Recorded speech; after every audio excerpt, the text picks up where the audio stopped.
Ya, sahabat Indonesia, kita jumpa lagi di Hot News, kanal TV Anak Bangsa. Hot karena memang isunya betul-betul hot. Baru-baru ini masyarakat atau netizen tepatnya dihebohkan kembali oleh satu fenomena yang boleh dibilang memalukan ya. Figur yang diduga mirip dengan Giselle Anastasia beredar di mana-mana dalam adegan yang tidak pantas.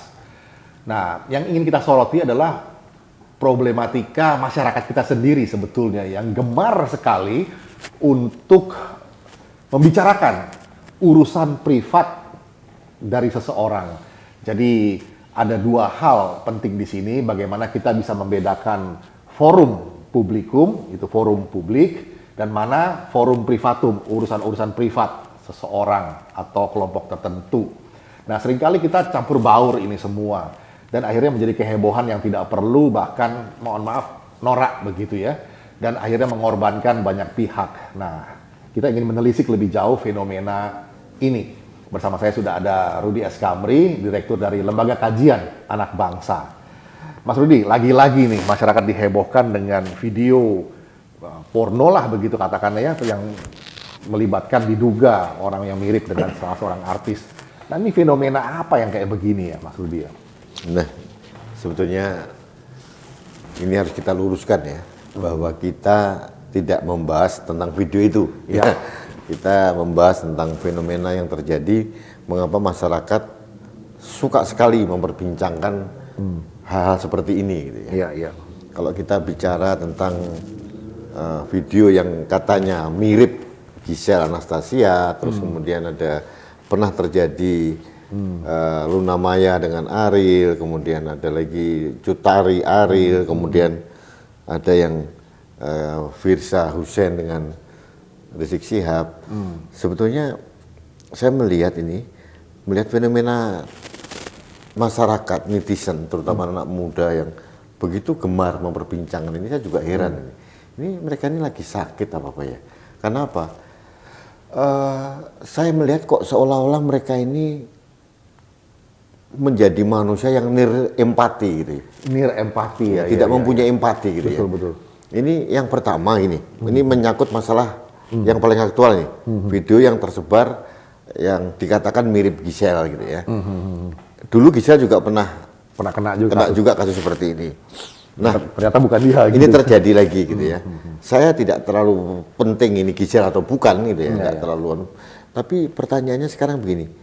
Ini mengapa mereka tidak berpikir bahwa ini belum tentu yang bersangkutan benar loh ya. Iya, satu. Namanya belum tentu Giselle beneran atau orangnya gitu ya. Dengan analisa kordennya sama segala macam, bagi saya nggak terlalu penting lah ya. Ya terus kalau ini salah Mas, betapa berdosanya nih para netizen ini sudah menuduh itu dia orang yang tidak bersalah gitu ya. Iya. Kalaupun itu benar, itu berarti kan menyebarkan aib orang. Itu juga salah juga. Salah juga. Iya. Yang kedua, mereka itu berpikir nggak sih bahwa siapapun dialah, gitu ya, siapapun dia pelakunya dalam video itu ya. Iya. Ini orang-orang ini kan punya keluarga, gitu. Itu dia. Bagaimana sikap respon keluarganya terhadap suara-suara sumbang di media sosial gitu ya. Iya. Yang para netizen yang berkomentar miring segala macam dengan sibuk mencari linknya aslinya yang sekian menit atau mungkin 19 detik atau apalah. Mereka sadar nggak? Mereka itu punya keluarga loh, punya anak, mungkin punya istri juga, punya saudara perempuan gitu ya, atau mungkin siapa. Nah ini mereka tidak mempunyai empati sama sekali gitu ya. Gitu, itu terjadi.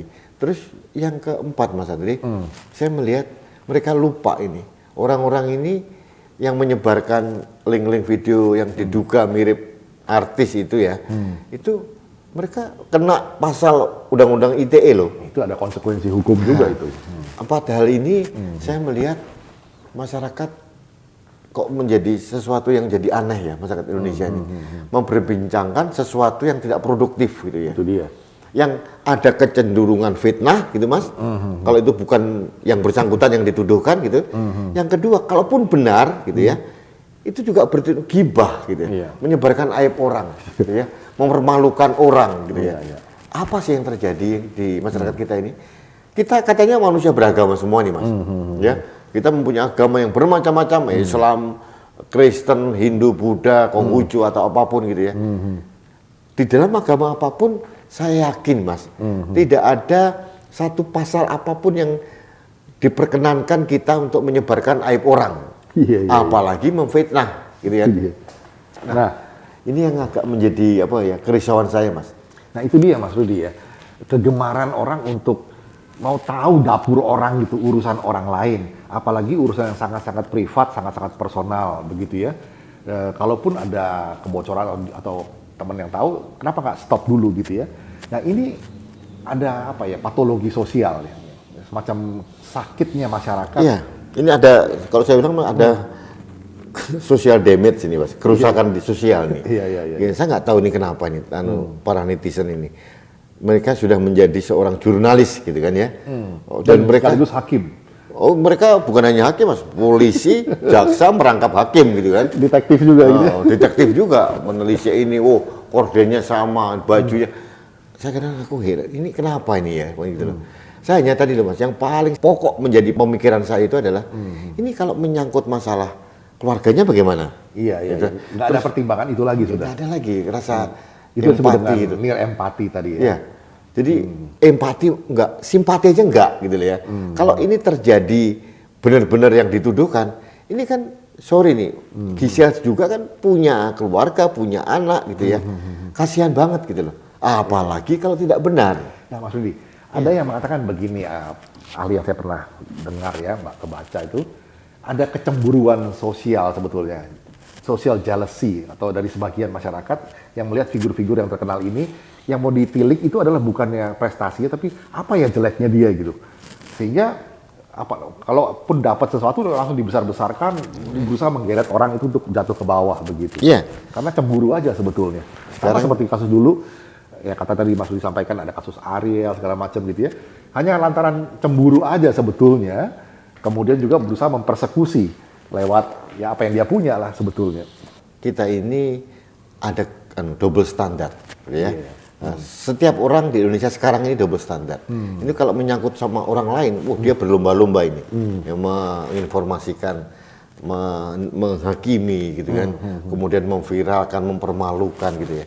Tapi itu kalau itu terjadi pada Tokohnya, dirinya atau lingkungannya, mungkin dia akan lain lagi masalahnya. Nah, kasus teman FPI lah ya, teman FPI juga berbuat yang seperti itu. Pada saat itu menyangkut Rizik Syihab dan Firza Hussein, mereka defensif. Tapi menyangkut masalah Ariel atau majalah Playboy, mereka dengan gegap gempita maka mempersekusi gitu kan ya. Ini double standar juga. Bukan hanya FPI, masyarakat umum juga begitu gitu ya. Saya juga melihat, mohon maaf nih, terkait dengan rencana kepulangan Pak Rizik Syihab ini, ada beberapa orang yang memunculkan kembali tentang Firza Hussein, terus chatnya dimunculkan kembali dan sebagainya. Bagi saya tidak elok lah gitu. Kalau di antara mereka berdua ini masih ada kasus hukum yang tersisa, udahlah biarkan hukum yang bekerja. Pengadilan memutuskan betul tidak salah. Dan lagi jangan dikaitkan lagi seperti ini. Firza Hussein punya keluarga, ya, Rizik Syihab juga punya keluarga. Gitu. Harus dihormati gitu. Nah inilah Mas, kita tidak mempunyai rasa respect lagi ya. Ini yang membuat saya kemarin tuh begitu berharap gitu ya, Pak Jokowi awal tahun 2014 menggulirkan program revolusi mental itu. Karena saya melihat sebelum-sebelumnya itu kita sudah kehilangan respect sama orang lain, kita kehilangan empati dengan orang lain gitu ya, dan kita bisa menghakimi orang kapan saja dan di mana saja gitu ya. Mas, nah ini poin penting yang saya ingin garis bawahi dari apa yang disampaikan oleh Mas Rudi SK Amri tadi, sahabat Indonesia. Hendaknya kita adil sejak dari pikiran kita. Nah, seringkali hal-hal seperti begini, ya, fenomena orang suka ingin campur urusan orang, kemudian mempermalukan orang, itu karena kita tidak punya rasa keadilan. Kebiasaan kita untuk adil itu selalu dikhianati, selalu dicederai, dinodai. Nah, membangun rasa keadilan ini, Mas Rudi, supaya menjadi kebiasaan, menjadi pola pikir, menjadi paradigma. Keadilan itu bukan hanya sekedar yang formal, tapi juga sejak dari pikiran kita harus adil gitu. Iya, saya menyoroti Mas perilaku teman-teman kita, ya, itu juga mengarah ke sana itu, melakukan suatu tindakan sikap ketidakadilan yang mereka mungkin tidak menyadarinya gitu ya. Contohnya dalam waktu zaman Pilpres sajalah samalah. Kelompok ini mempersekusi ini, kelompok ini mempersekusi ini gitu ya. Kemudian kasus yang menyangkut masalah asusila seperti ini gitu ya.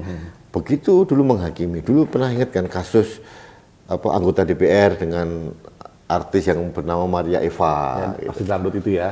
Jadi hal seperti ini terjadi lagi. Dulu juga ada bupati dengan wakil bupati. Terus banyaklah anggota DPR dengan sekretarisnya. Ini menjadi konsumsi publik. Jadi saya lihat ini masyarakat ini ikut-ikutan ada gium dari pers gitu loh, bahwa the bad news is good news gitu loh. Gitu? Ini sayang ya. Ini berita yang menurut saya tidak layak dimunculkan gitu ya. Tapi coba lihat pers ya. Mainstream maupun non mainstream. Plus media sosial. Yang lucu ini kadang-kadang media mainstream ini justru referensinya dari media sosial.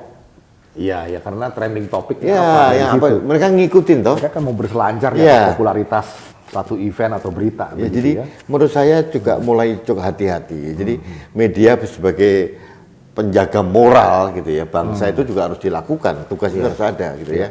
Dan menurut saya negara juga harus hadir Mas ya. Ini dalam kasus Ariel, kasus Rizik Syihab, kasusnya sekarang yang mirip Gisel ini, saya belum melihat negara hadir gitu loh. Polisi hanya sebatas pada menemukan bukti-bukti yang terkait hukum kalau ada gitu. Siapa penyebarnya, benar atau tidak dan sebagainya. Tapi menurut saya kembali lagi Mas, kita kembali ke pertanyaan awal Mas Andri tentang keadilan. Kita sudah sering mengalami hal-hal yang tidak membuat kita nyaman gitu ya. Tapi di sisi lain kita juga sering memberikan perilaku yang membuat orang tidak nyaman gitu ya. Adil toh. Tidak adil juga gitu. Jadi ini bagaimana mereka mau adil dalam pikiran ya. Mereka tidak mau nih. Akhirnya ketidakadilan kan ada sikap turunan ini Mas. Sikap yang cenderung pragmatis, sikap yang cenderung menghakimi, yang tidak ada empati sama sekali. Jadi ada, jujur Mas, saya melihat ini ada krisis sosial gitu ya. Nah itu dia. Dan waktu itu Pak Jokowi menggulirkan revolusi mental nih Mas.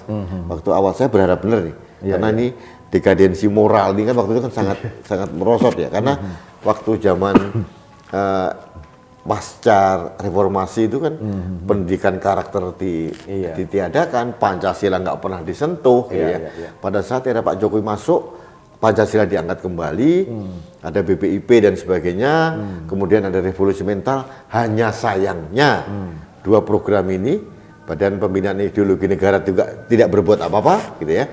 Revolusi mental menurut saya juga salah fatal gitu ya, sehingga tidak ada hasil apa-apa gitu Mas.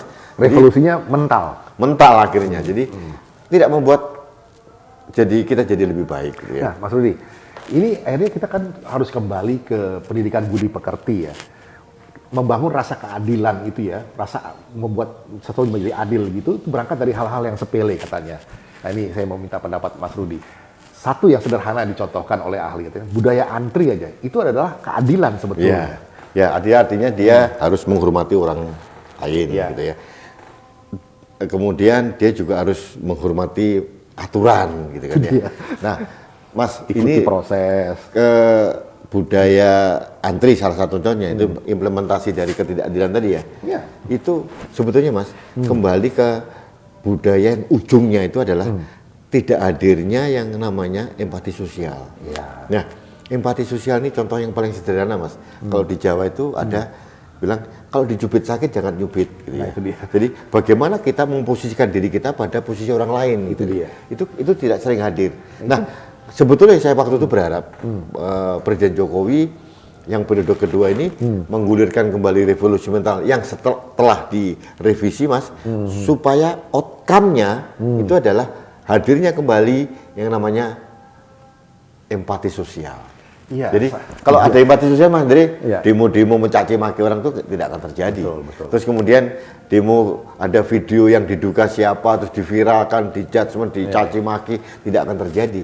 Karena pada saat kita berpikir saya mencaci orang lain, saya berpikir dulu nih, nanti kalau saya dicaci saya suka enggak? Nah, itu dia. Proses itu tidak dilalui lagi. Itu yang namanya saya bilang empati tadi Mas. Ini harus dibangkitkan kembali Mas.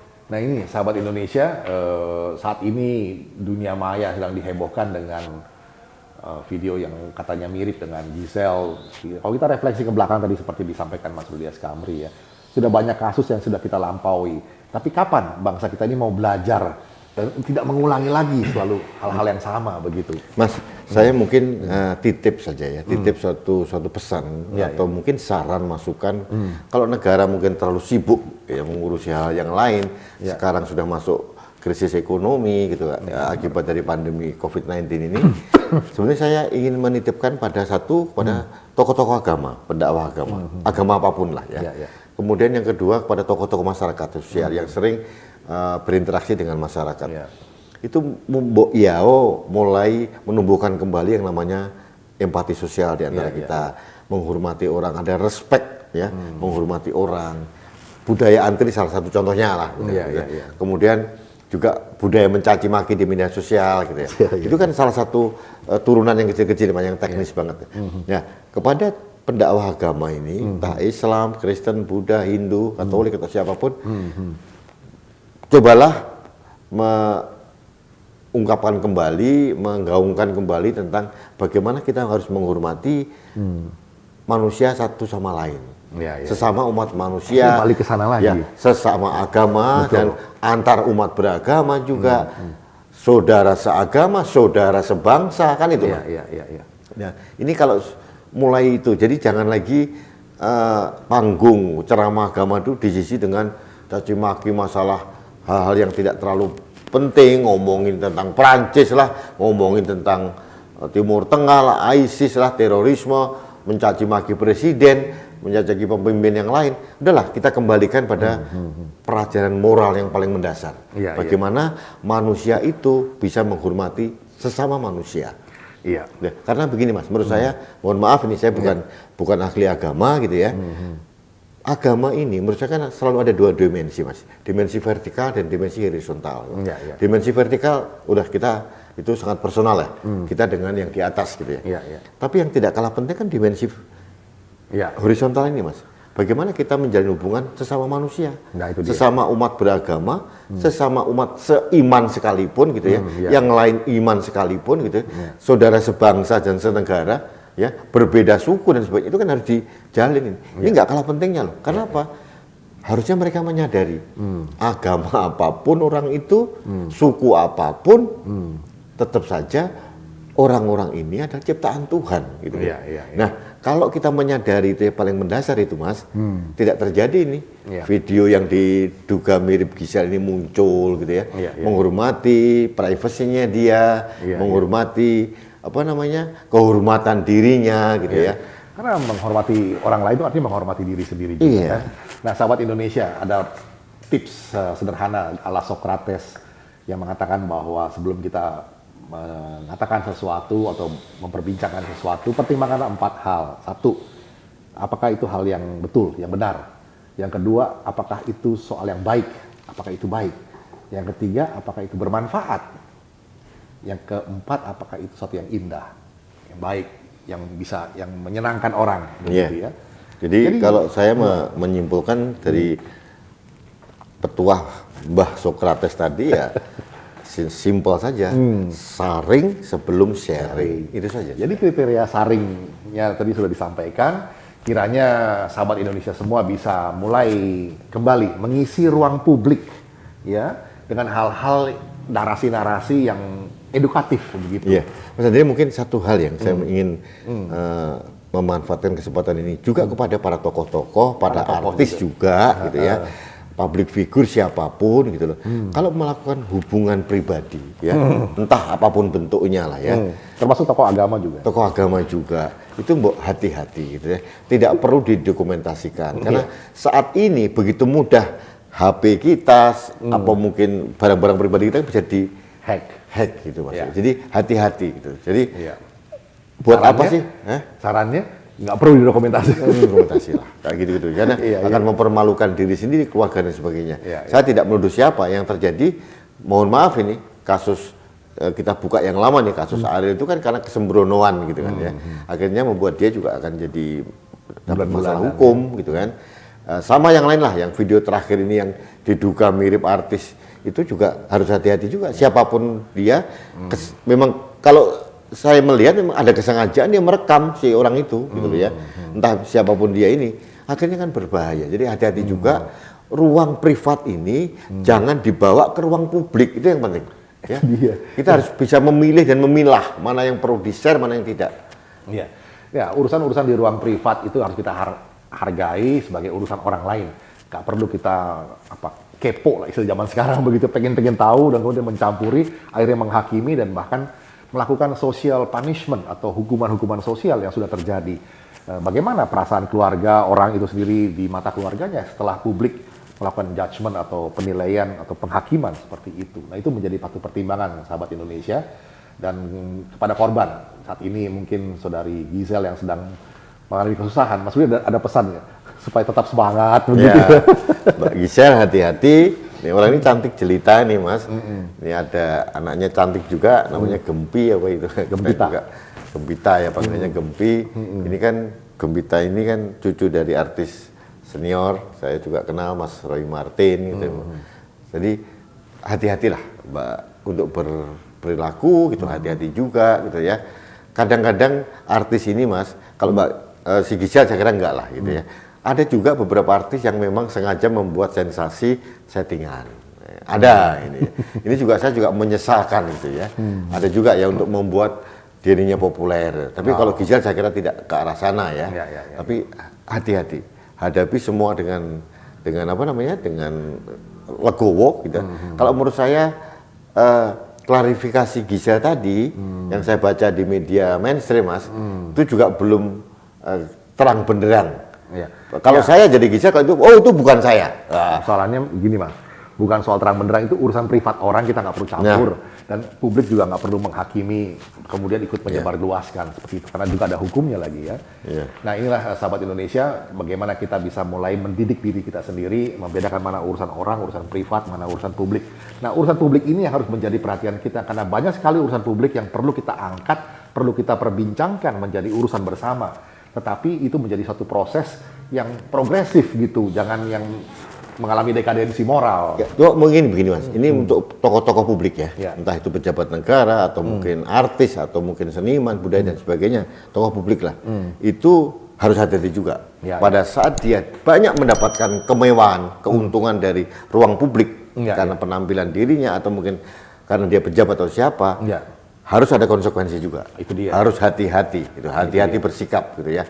Kita juga harus fair, tidak terlalu boleh menyalahkan masyarakat juga, karena ini kan berproses menjadi baik ini Mas. Itu dia. Tidak bisa serta-merta, tapi kalau sumbernya tidak ada Mas, aman lah ini ya. Tidak ada asap kalau tidak ada api. Nah, itu aja sebetulnya. Ya, semoga ruang publik kita bisa diisi dengan hal-hal atau narasi-narasi yang membangun. Semakin hari Indonesia semakin naik dalam tingkat peradabannya. Demikian sahabat Indonesia, kita jumpa lagi di Hot News berikutnya. Indonesia maju.